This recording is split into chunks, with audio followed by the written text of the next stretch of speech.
शालिनी उठाया मुद्दा, इसके लिए श्वेता शालिनी, लेकिन प्रधानमंत्री आपकी महाराष्ट्र की सरकार सिर्फ दिखावा कर रही है, हम दे रहे हैं, हम दे रहे हैं, हम दे रहे हैं, जबकि महाराष्ट्र में संभव ही नहीं है। या तो दिल्ली में संसद के जरिए देना पड़ेगा कानून लाकर। आपको भी पता है ये बात श्वेता। मानक जी, आपके प्रश्न का उत्तर दूं, और वैसे मुझे इको आ रहा है, वो ठीक करवा दें। हाँ, मैं ठीक करवा। उससे पहले मैं आनंद दुबे जी के कुछ चीजें टिप्पणी देना चाहूंगी।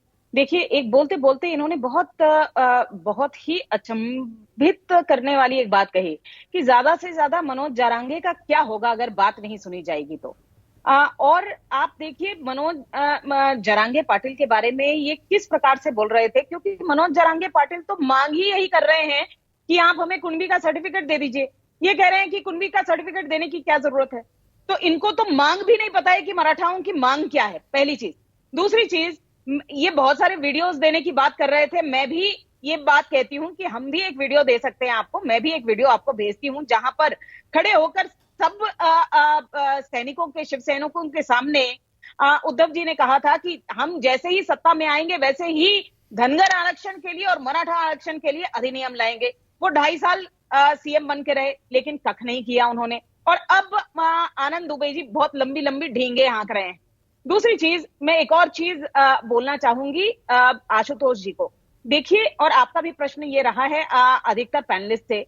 देखिए, मराठा जो समाज है महाराष्ट्र में खासकर, उसमें एक्चुअली प्रॉब्लम क्या है? समस्या यहां पर है कि चंद ऐसे परिवार हैं, 101 ऐसे परिवार हैं जो कि प्रस्तापित परिवार हैं, और इन प्रस्तापित परिवारों में से ही 12 मुख्यमंत्री निकले हैं, और अधिकतर बाकी परिवारों के पास आज मिले हैं, इंस्टीट्यूशंस हैं, बहुत बड़े बड़े बिजनेसेस हैं, बैंक्स हैं, इनका पूरे महाराष्ट्र स्टेट पर कब्जा है।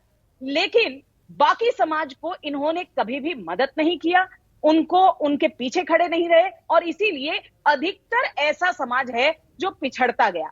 अब ये कितना प्रतिशत समाज पिछड़ गया है, ये हमें सोचना पड़ेगा, समझना आप तो पड़ेगा, सरकार में हैं, आप भी सोच रहे हैं श्वेता।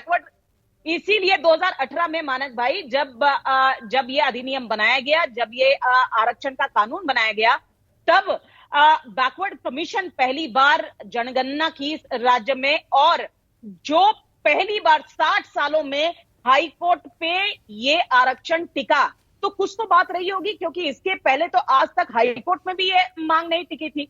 जब हाई कोर्ट से सुप्रीम कोर्ट गया, तब आपको मैं करेक्शन करना चाहूंगी, आप पूछिए हमारे उस समय के जो माननीय मुख्यमंत्री थे, उन्होंने ट्रांसलेशन नहीं भेजा, उन्होंने वकील समय पर नहीं भेजा, और इस कारण कहीं ना कहीं क्योंकि सरकार पीछे पड़ गई, सुप्रीम कोर्ट पे यह मामला नहीं टिका।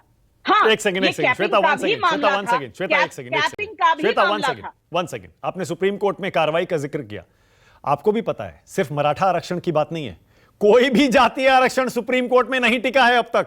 तो इसे उद्धव ठाकरे जी ने वकील नहीं भेजा, ट्रांसलेशन नहीं भेजा, ये छोटी छोटी बातों में मत फंसाइए। आपको भी पता है इंदिरा साहनी जजमेंट है, 50% से ज्यादा आरक्षण नहीं हो सकता, जातीय आधार पर आरक्षण नहीं हो सकता, और मराठा समुदाय ओबीसी में नहीं आता। सुप्रीम कोर्ट ने इस आधार पर रिजेक्ट किया था, आपको भी पता है। उसके बाद से आपने क्या किया? अच्छा सुनिए मानव भाई, आप समझने की कोशिश करिए, महाराष्ट्र में मराठाओं की हालत थोड़ी सी अलग है। देखिए, पंजाब राव देशमुख के समय से पंजाब राव देशमुख जी ने अधिकतर क्षेत्रों के जो मराठा थे उनको कुणबी सर्टिफिकेट दे दिया। अगर आप आज भी अगर ये हलचल देखते हैं, तो ये खासम खास जो विषय है ये मराठवाड़ा का है। विदर्भ में आपको दिख रहे हैं क्या कि मराठा कुछ कह रहे हैं, क्योंकि पंजाब राव देशमुख ने उस समय उनको कुणबी सर्टिफिकेट दे दिया है। लेकिन आज मराठा जो मराठवाड़ा के मराठा है, उनको कुणबी सर्टिफिकेट क्यों मांग रहे हैं, खासकर जारांगे पाटिल? क्या उनको पता नहीं है? वो इसलिए मांग रहे हैं क्योंकि, और अभी पिछली बार अगर आपने देखा होगा तो एकनाथ शिंदे जी ने ये कहा कि हमने पिछले 30 दिनों में, अभी आनंद दुबे जी पूछ रहे थे आपने 30 दिन क्या कहा, 30 दिनों में हमने 11,000 लोग, जो 1,73,000 मराठा बंधु हैं, उनमें से 11,000 लोगों को सर्टिफिकेट दे दिया है।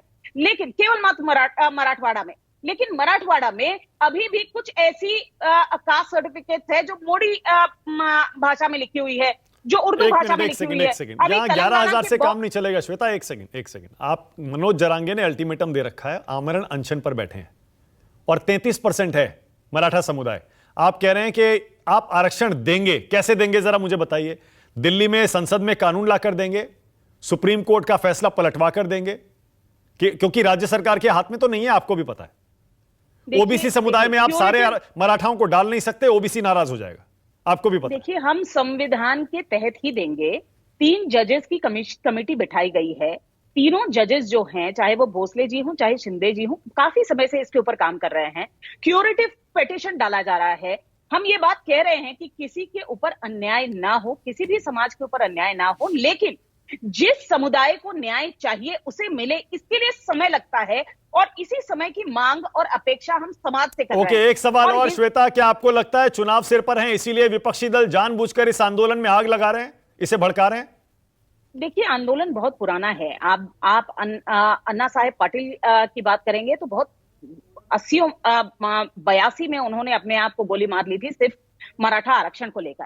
तो मांग बहुत पुरानी है, लेकिन हाँ, ये मराठा समाज जो है ये बहुत ही स्वाभिमानी समाज है। ये हिंसा पे कभी नहीं उतर सकता है। पिछली बार जब मूक मोर्चा हुआ था तो मूक मोर्चा जो है ये मराठाओं की निशानी है। अब जो हिंसा हो रहा है ये जरूर किसी ना किसी की साजिश है। ओके, विद्याताई आपके पास आ रहा हूं, उसके बाद बृजमोहन श्रीवास्तव।